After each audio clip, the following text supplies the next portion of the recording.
Hi friends, again welcome to Prasiddha idols. ಇವತ್ತಿನ regular series ನಲ್ಲಿ ಒಂದಿಷ್ಟು ವಿಗ್ರಹಗಳನ್ನ ಮಿಕ್ಸ್ ಆಗಿ ಪರಿಚಯ ಮಾಡ್ತೀನಿ. ಒಂದೊಂದಾಗಿ ನೋಡೋಣ ಬನ್ನಿ.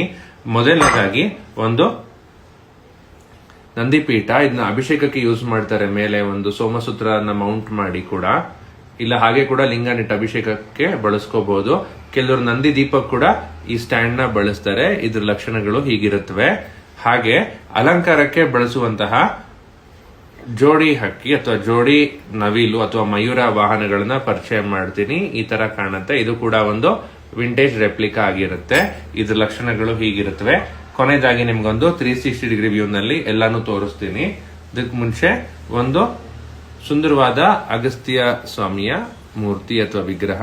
ಇದ್ರ ಲಕ್ಷಣಗಳು ಹೀಗಿರುತ್ತೆ.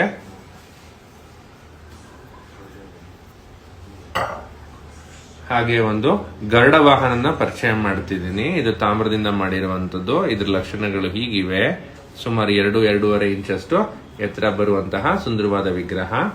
ಇದನ್ನ ನೀವು ಯಾವ್ದಾದ್ರು ವಿಷ್ಣು ದೇವರು ಇಲ್ಲ ಕೃಷ್ಣ ದೇವರುಗಳನ್ನ ಮೌಂಟ್ ಮಾಡೋದಕ್ಕೆ ಉಪಯೋಗಿಸ್ಕೋಬಹುದು. ಹಾಗೆ ಒಂದು ಪಳನಿ ಮುರುಘ ಅಥವಾ ಬಾಲಸುಬ್ರಹ್ಮಣ್ಯ ಸ್ವಾಮಿಯ ವಿಗ್ರಹನ ಪರಿಚಯ ಮಾಡ್ತೀನಿ. ಬಾಲಸುಬ್ರಹ್ಮಣ್ಯ ಸ್ವಾಮಿ ಈ ತರ ಕಾಣುತ್ತೆ. ಗುಣಲಕ್ಷಣಗಳು ಹೀಗಿರುತ್ತವೆ. ಹಾಗೆ ಕೊನೆಯದಾಗಿ ನಿಮ್ಗೊಂದು ನಮ್ಮಾಳ್ವಾರ್ ವಿಗ್ರಹನ ಪರಿಚಯ ಮಾಡ್ತೀನಿ. ಇದು ಕೂಡ ಸುಂದರವಾಗಿರುವಂತಹ ವಿಗ್ರಹ.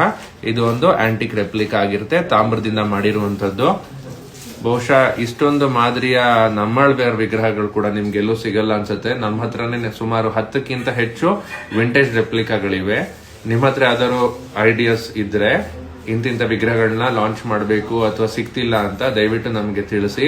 ಅದನ್ನ ಮಾಡೋದಕ್ಕೆ ಪ್ರಯತ್ನ ಪಡ್ತೀವಿ. ಧನ್ಯವಾದಗಳು.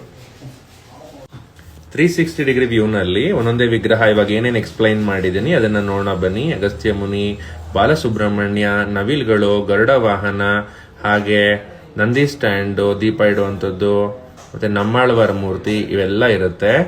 ಇವುಗಳು ಯಾವ ತರ ಕಾಣುತ್ತೆ ಹಿಂದಿಂದ ಅಂತ ನೋಡೋಣ ಬನ್ನಿ.